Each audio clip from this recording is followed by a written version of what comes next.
Welcome to ABC campus. आज हम IFRS 16 leases में एक प्रैक्टिस क्वेश्चन कर रहे हैं जिसका टाइटल है लासानी लिमिटेड। तो क्वेश्चन है कि Lasani limited leased an asset from Khan limited following are the terms of lease agreement. हमें एसेट की कॉस्ट दी हुई है 500,000, markup 25%, initial direct cost paid by Khan limited 100,000। तो जो इनिशियल डायरेक्ट कॉस्ट है वो लेसर ने पे की है। Dismantling cost at the end of lease term, dismantling क्योंकि लेसी यूज़ कर रहा होता है एसेट को तो वो डिसमेंटल करेगा, वो लीज टर्म के एंड पर 100,000 उसकी कॉस्ट इनकर होनी है। फर्दर इंफॉर्मेशन हमारे पास 7 इंफॉर्मेशन है। Number 1, Lasani limited reimburse 60% of the initial direct cost to lessor.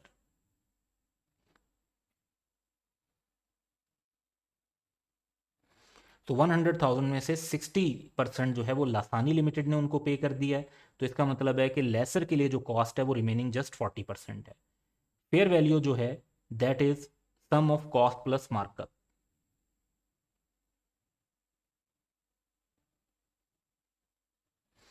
तो 500,000 में 25% ऐड करेंगे दैट वुड बी 125,000। तो 625,000 फेयर वैल्यू आ जाएगी। थर्ड पॉइंट में guaranteed and unguaranteed residual value 20,000 and 30,000 की गिवन है। Incremental borrowing rate 10%। Khan limited desired और required rate of return is 15% which is presume to be known by Lasani limited. ये interest rate implicit in the lease consider होगा और interest rate implicit in the lease को basically हम use करेंगे lease की calculation के अंदर। इंक्रीमेंटल बोरिंग रेट जो है उसको इग्नोर कर देंगे।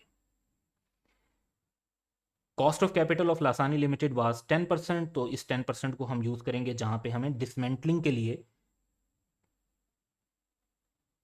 प्रेजेंट वैल्यू कैलकुलेट करनी होगी। लीज टर्म 5 ईयर्स है। तो ये इंफॉर्मेशन हमारे पास है और रिक्वायरमेंट ये है कि हमने journal entry at the date of lease in the books of Lasani limited यानी इंसेप्शन पे जो एंट्री होनी है और रेलिवेंट एक्सट्रैक्ट्स बनाने हैं एंड ऑफ ईयर 1 पे।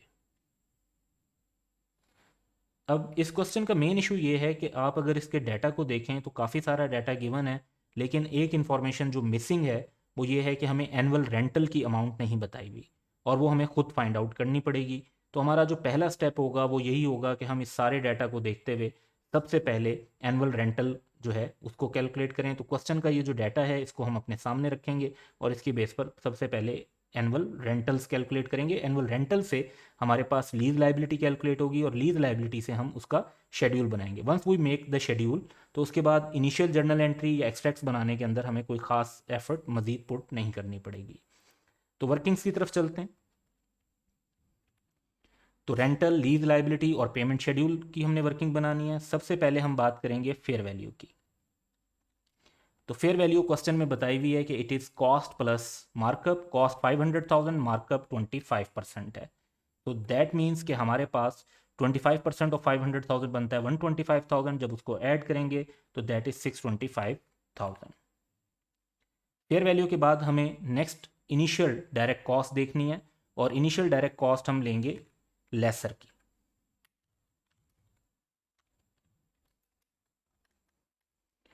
तो लेसर की जो इनिशियल डायरेक्ट कॉस्ट हैं क्योंकि 60% लेसी ने रीइंबर्स कर देने हैं तो बाकी 40% लेसर की इनिशियल डायरेक्ट कॉस्ट है दैट वुड बी 40,000। फिर 15% का रेट जो हमें इम्प्लिसिट रेट दिया हुआ है रिक्वायर्ड रेट ऑफ रिटर्न के नाम से लेसर की तरफ से और 5 ईयर्स की लीज टर्म है तो उसका हमें पीवी फैक्टर कैलकुलेट करना चाहिए यानी 1 टाइम हमें जब पेमेंट मिलेगी आफ्टर 5 ईयर्स। तो 1.15 15% इंटरेस्ट रेट है रेस टू पावर -5। इससे हमारे पास फैक्टर कैलकुलेट हो जाता है 0.4972। अब ये फैक्टर रेलिवेंट है दो चीज़ों के लिए। एक तो हमें इससे present value of guaranteed residual value मिल जाएगी और हमें present value of unguaranteed residual value मिल जाएगी। क्वेश्चन में इनकी अमाउंट 20,000 30,000 रिस्पेक्टिवली बताई हुई है तो दोनों को हम जो प्रेजेंट वैल्यू फैक्टर है उससे मल्टीप्लाई कर देंगे तो हमारे पास इनकी प्रेजेंट वैल्यूज आ जाएंगी। तो ये जो फैक्टर हमने कैलकुलेट किया था ये बेसिकली हमें इसने प्रेजेंट वैल्यू कैलकुलेट करने में हेल्प की।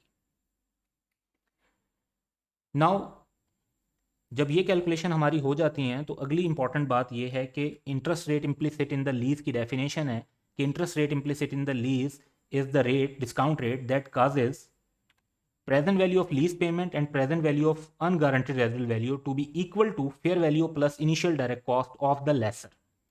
अब हमारे पास इसमें से क्या क्या चीज़ अवेलेबल है उसको हम इनपुट कर देंगे, तो बाकी जो हमारे पास बच जाएगा उससे हमें अपनी रेलिवेंट फिगर्स मिलेंगी। अब लीज पेमेंट्स जो हैं उसमें रेंटल्स भी शामिल होते हैं और उसमें गारंटीड रेजिडुअल वैल्यू भी शामिल होती है। तो हम ये कह सकते हैं कि लीज पेमेंट को हम दो टुकड़ों में ले लेते हैं,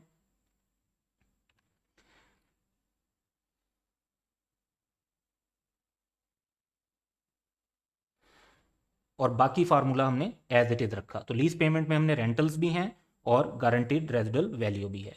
अब इसमें से हमें सारा डाटा अवेलेबल है। ऊपर अगर आप देखें तो हमारे पास जो present value of guaranteed residual value भी है, present value of unguaranteed residual value भी है, फेयर वैल्यू भी है, और initial direct cost of lessor भी है। तो सारी अमाउंट्स को अगर हम इनकॉर्पोरेट कर देते हैं, जो कि ऊपर हम कैलकुलेट कर चुके हैं ऑलरेडी, तो एक वेरिएबल बच जाता है, that is present value of rental. तो 625,000 प्लस 40,000 माइनस 9944 माइनस 14916, तो हमारे पास प्रेजेंट वैल्यू ऑफ रेंटल आ जाएगी 640,140। तो ये हमारी एक मेन कैलकुलेशन बन जाती है, that is interest rate implicit in lease की बेस पर हमने प्रेजेंट वैल्यू ऑफ रेंटल को कैलकुलेट कर लिया। अब रेंटल्स जो हैं वो क्योंकि इक्वल रेंटल्स होते हैं, सीरीज ऑफ पेमेंट होती है, तो उसके लिए जो रेलिवेंट फैक्टर कैलकुलेट होता है वो पीवी फैक्टर नहीं, वो एन्यूटी फैक्टर हमें कैलकुलेट करना होता है। तो 15% फॉर 5 ईयर्स का अगर हम फैक्टर कैलकुलेट करते हैं तो फार्मूला अप्लाई करेंगे और उसकी बेस पर हमारे पास फैक्टर कैलकुलेट हो जाता है 3.3522। अब यहाँ पर एक बड़ी सिंपल मैथमेटिकल कैलकुलेशन हमारे सामने आ जाती है। तो फार्मूला हमारे पास जो मैथमेटिकली बनता है, दैट इज कि प्रेजेंट वैल्यू ऑफ रेंटल्स जो है वो इक्वल होती है रेंटल्स इनटू एन्यूटी फैक्टर के। अब इसको अगर हम थोड़ा सा रीअरेंज कर लें तो rentals is equal to present value of rentals divide by annuity factor. तो हमारे पास इसमें से प्रेजेंट वैल्यू ऑफ रेंटल्स भी है और एन्यूटी फैक्टर भी है। सो यूजिंग दिस फार्मूला हम रेंटल्स कैलकुलेट कर सकते हैं। तो रेंटल्स हमारे पास कैलकुलेट हो जाते हैं 190961। तो जब हम रेंटल्स कैलकुलेट कर लेते हैं तो साथ ही हमारे पास लीज लाइबिलिटी की भी वैल्यू आ जाएगी।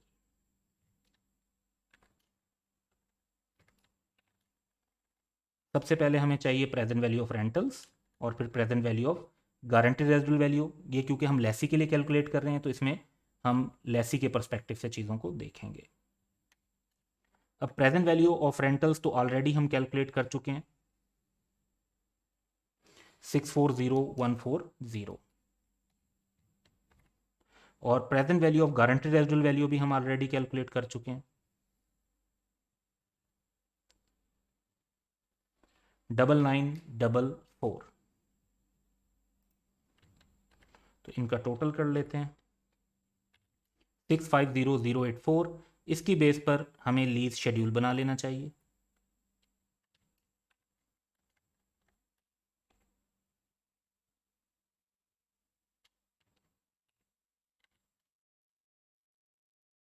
फिफ्टीन परसेंट के हिसाब से। तो फर्स्ट ईयर के एंड पर जब हम पेमेंट करेंगे तो हमारी जो लाइबिलिटी इनिशियली हमने रिकॉर्ड करनी है ओपनिंग बैलेंस के तौर पे वो ये है 650,084। इंटरेस्ट इस पर 15% के हिसाब से लेंगे, ऐड कर देंगे। पेमेंट जो है वो रेंटल की हम कैलकुलेट कर चुके हैं और वो इसमें से लेस हो जाएगी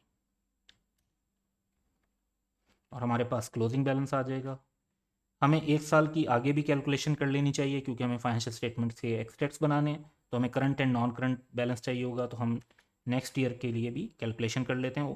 प्रीवियस ईयर का क्लोजिंग बैलेंस हमारा ओपनिंग बैलेंस बनेगा, उस पर हम 15% इंटरेस्ट ऐड कर देंगे और रेंटल की पेमेंट जो है वो लेस कर देंगे। तो हमारे पास क्लोजिंग बैलेंस बच जाएगा 449,170। ये हमारी जो है करंट ईयर के लिए नॉन करंट लाइबिलिटी और नेक्स्ट ईयर की ये एंड पर टोटल लाइबिलिटी होगी। तो जब हम ये वर्किंग्स कंप्लीट कर चुके हैं तो इसके बाद अब हम अपनी क्वेश्चन की रिक्वायरमेंट्स पे चलते हैं और दोबारा उनको देखते हैं। तो पहली तो रिक्वायरमेंट ये है कि हमने journal entry at the date of lease pass करनी है। तो फर्स्ट रिक्वायरमेंट को पूरा करते हैं।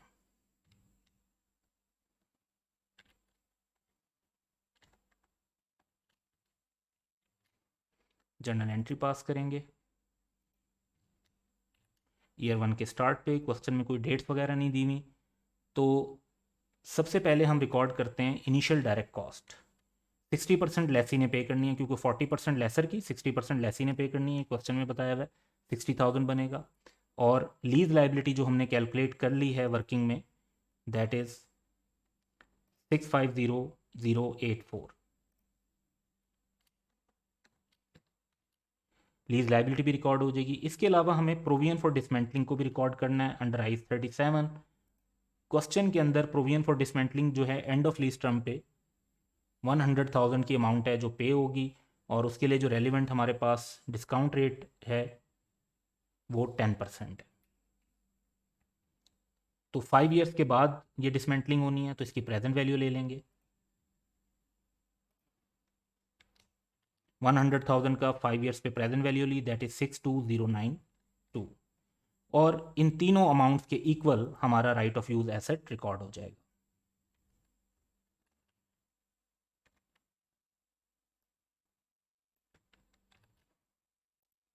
तो ये हमारी जो एक रिक्वायरमेंट थी कि हमें journal entry at the date of lease record करनी है, वो कंप्लीट हो गई। और यहाँ से हम अब अगले स्टेप की तरफ चलते हैं। तो फाइनेंशियल स्टेटमेंट्स अब बनाते हैं स्टेप्स।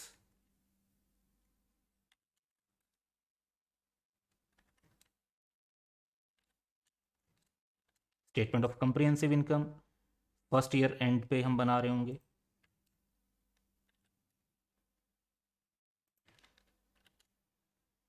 और स्टेटमेंट ऑफ फाइनेंशियल पोजीशन,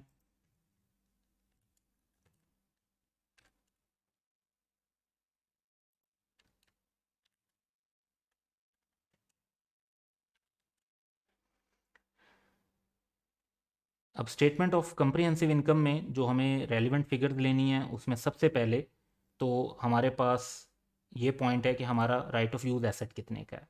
अब राइट ऑफ यूज़ एसेट हमारे पास है 772176 का, और इसको ओवर 5 ईयर्स हमने डेप्रिशिएट करना है। तो सबसे पहले हम डेप्रिसिएशन रिकॉर्ड कर लेते हैं। 772176 ओवर 5 ईयर्स, तो ये हमारे पास डेप्रिसिएशन कैलकुलेट हो जाएगी 154435। अब हम अपना एसेट जो है वो नॉन करंट एसेट के तौर पे राइट ऑफ यूज़ एसेट को भी रिफ्लेक्ट कर सकते हैं। तो 772176 माइनस डेप्रिसिएशन जो भी हमने कैलकुलेट की,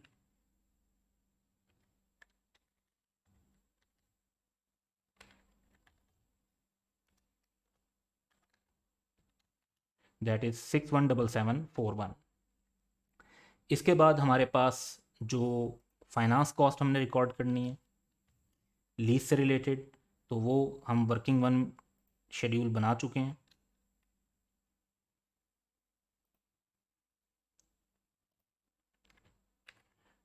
तो हियर वी हैव 97513 जो हमने इंटरेस्ट कैलकुलेट किया हुआ है, तो इसी को हम एक्सपेंस बनाएंगे। इसके बाद हमें नॉन करंट और करंट लाइबिलिटीज़ को रिफ्लेक्ट करना है।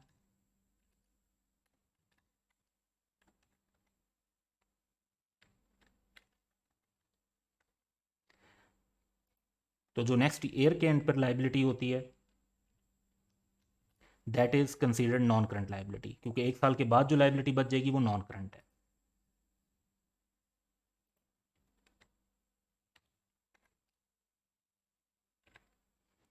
और करंट लाइबिलिटीज़ अगर हमने कैलकुलेट करनी है, तो टोटल लाइबिलिटी में से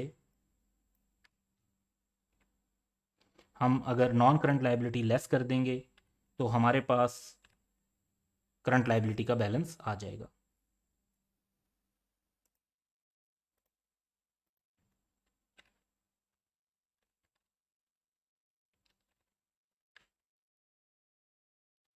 दैट इज 107466। अब एक चीज़ हमारे पास और रह गई कि हमने रिकॉर्ड की थी प्रोविजन फॉर डिसमेंटलिंग, तो इसको भी रिकॉर्ड कर लेते हैं। प्रोविजन फॉर डिसमेंटलिंग क्योंकि 5 ईयर्स के बाद सेटल होनी है, तो ये हमारी नॉन करंट लाइबिलिटी है 62092। But over the time IAS 37 के मुताबिक डिसमेंटलिंग प्रोविजन पर भी हमें इंटरेस्ट रिकग्नाइज करना है, तो वो इंटरेस्ट हम कैलकुलेट कर लेते हैं। Finance cost relating to dismantling provision 62092 की अमाउंट है, 10% का रेलिवेंट इंटरेस्ट रेट है, दैट वुड बी 6209। ये हम अपनी लाइबिलिटी के अंदर भी ऐड कर देंगे। इसकी जो एंट्री है वो बेसिकली इंटरेस्ट एक्सपेंस या finance cost debit and provision for dismantling credit, तो इस वजह से प्रोविजन फॉर डिसमेंटलिंग भी इंक्रीज हो जाएगी और 68301 की शो होगी। तो हमारे एक्सट्रैक्ट्स में 3 आइटम हमारी स्टेटमेंट ऑफ कंप्रिहेंसिव इनकम में शो होंगे, और non current asset, non current liabilities और करंट लाइबिलिटीज़ भी शो होंगी। और प्रोविजन फॉर डिसमेंटलिंग इस क्वेश्चन में बाकी क्वेश्चन की निस्बत एक एडिशनल आइटम था, लेकिन ये specifically right of use asset को रिकॉर्ड करने के लिए IFRS 16 में मेंशन है, तो ये एक हमारा मेन पॉइंट है।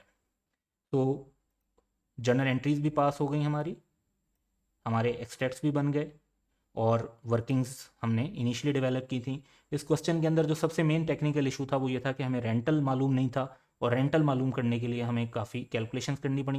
लेकिन आपने ये ध्यान में रखना है कि हमने ये कैलकुलेशन आपको समझाने के लिए इतनी लेंथी वे में किए हैं, अदरवाइज इसके क्विक शॉर्टकट्स अगर आप यूज़ कर सकते हैं तो you should use that and save your time in the exam. इसको आप बड़े सिंपल फार्मूलाज के साथ भी, जो हमने यहाँ पे एक स्टेप को चार चार स्टेप में करके दिखाया है, तो आप इसको एक सिंगल स्टेप के अंदर भी रिफ्लेक्ट कर सकते हैं। So that's all for today. Have a good day.